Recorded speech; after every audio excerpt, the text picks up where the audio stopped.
everybody. I am here with a book that reminds me of my very good friend Laura Solari. She's my shoe dealer. This book is called Mrs. Toggle's Beautiful Blue Shoes. It's written by Robin Pulver and it's illustrated by R.W. Alley. Maybe she's your shoe dealer too. All right, Mrs. Toggle's Beautiful Blue Shoe. When Mrs. Toggle's students rushed to the playground for recess, Mrs. Toggle stayed at her desk to work. But spring air breezed through the open window. Geese honked in the sky. When she saw the children choosing teams for kickball, Mrs. Toggle hurried to join them. "Mrs. Toggle," says Nina, "what are you doing outside?" "It's spring," replied Mrs. Toggle. "I feel so alive. I couldn't sit still. If you don't mind, I would very much like a turn kicking that ball." "This is great," said Joey. "Everybody count to 3 for Mrs. Toggle to kick off." "1," yelled the children. Mrs. Toggle lined herself up with the ball. 2. Mrs. Toggle got set to kick. 3. Mrs. Toggle kicked with all her might. Her feet flew out from under her. Mrs. Toggle collapsed, kerplop, on the damp spring grass. "How did I do?" she asked. The children helped her up. Said Nina. "You missed the ball." "But you sure kicked off," said Joey. "You kicked off your shoe," explained Paul. "Uh-oh," said Caroline, pointing. Mrs. Toggle and the children looked up. High on a tree branch dangled Mrs. Toggle's shoe, blue as the patches of sky that shone through the new spring leaves. "Oh, my shoe! My beautiful blue shoe!" cried Mrs. Toggle. "How will I ever get it down?" "Maybe we could knock it down with a ball," said Dina. "It's worth a try," said Mrs. Toggle. The children took turns tossing the ball at Mrs. Toggle's shoe. Mrs. Toggle held out her hands to catch it, but the shoe was too high up. Mrs. Toggle groaned. "Oh, I'm afraid I'll never again have my beautiful blue shoe back on my foot, where it belongs." Dina said, "The principal told me to go get him if the answer to a problem ever seems out of reach." "Mrs. Toggle's shoe is out of reach." "We're in luck," said Joey. "Here comes Mr. Stickler now. He'll know what to do."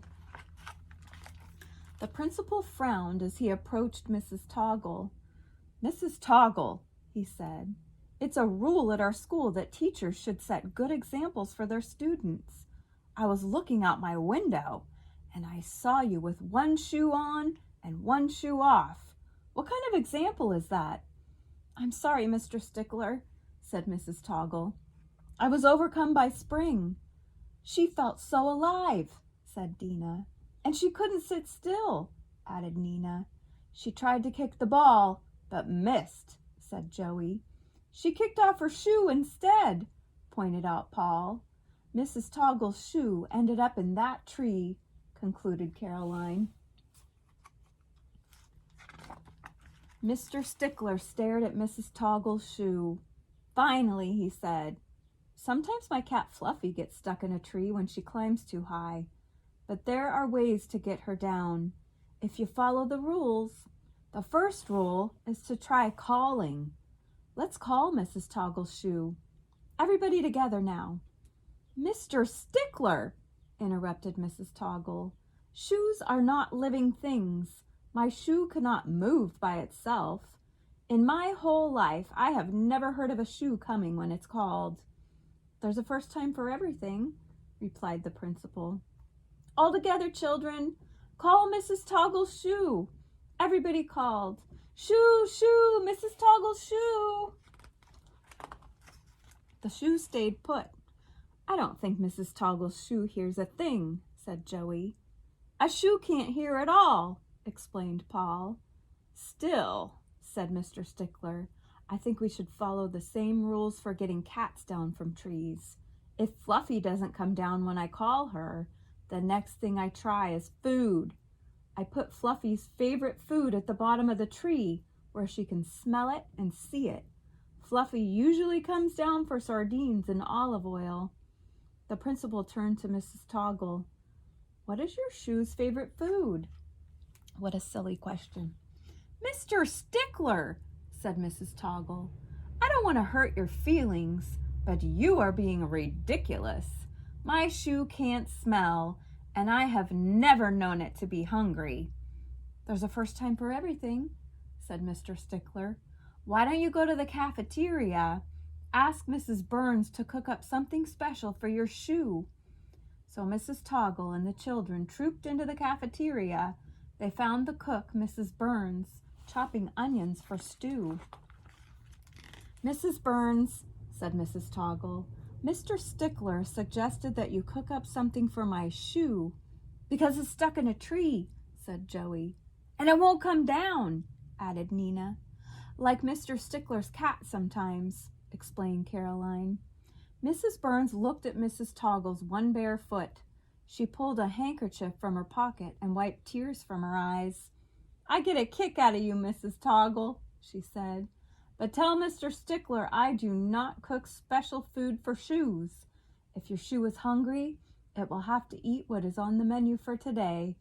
Your shoe must eat stew like everyone else. Mrs. Burns washed her hands, then ladled out a bowl of stew for Mrs. Toggle's shoe.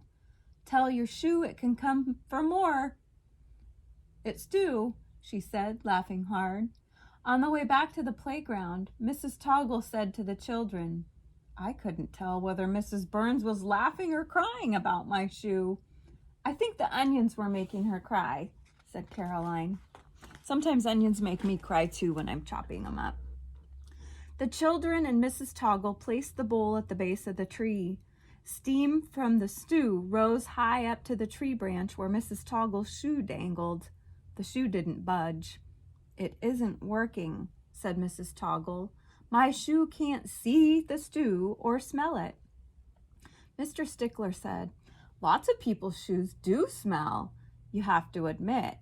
But when calling and food don't work with Fluffy, then I telephone my friends in the fire department. They come with ladders and get her down. Hey, said Joey, the custodian has a ladder. He uses it when he changes the light bulbs. Let's call Mr. Abel.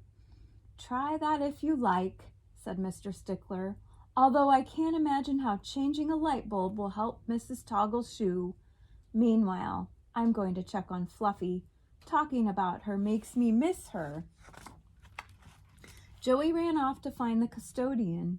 Soon he returned with Mr. Abel and the ladder. Mr. Abel, said Mrs. Toggle, I'm so afraid that my beautiful blue shoe will never again be back on my foot where it belongs. Never give up hope, said Mr. Abel kindly. He propped the ladder against the tree. He extended it to its full length. Wow, said Joey. I wish I could grow up as fast as that ladder just did. Then the children and Mrs. Toggle held the ladder while Mr. Abel climbed up, up, up. He reached Mrs. Toggle's shoe and carried it carefully down to her. Mrs. Toggle slipped her foot into her beautiful blue shoe. Oh, Mr. Abel, how can I ever thank you? Suddenly, a cat came bounding across the playground with Mr. Stickler close behind. The cat scrambled right up the tree. Ooh, I gotta go soon. High, high into the branches beyond the reach even of Mr. Abel's ladder. Uh-oh, said Caroline. Don't worry, said Paul. Mr. Stickler always knows what to do. As Mrs. Toggle and the children headed back to their classroom, they heard the principal calling, Fluffy! Fluffy! Gee, said Dina, some people think school is boring. It never is for us, said Joey. I know, said Nina. Isn't it great to be alive? So what a funny day they had. Mr. Abel, the custodian, was the hero of the story and got Mrs. Toggle's shoe down. So whenever I think of shoes, I think of my friend Laura. I hope you do too. All right, have a great day, everybody. I gotta go out to crosswalk duty. See y'all soon. Bye.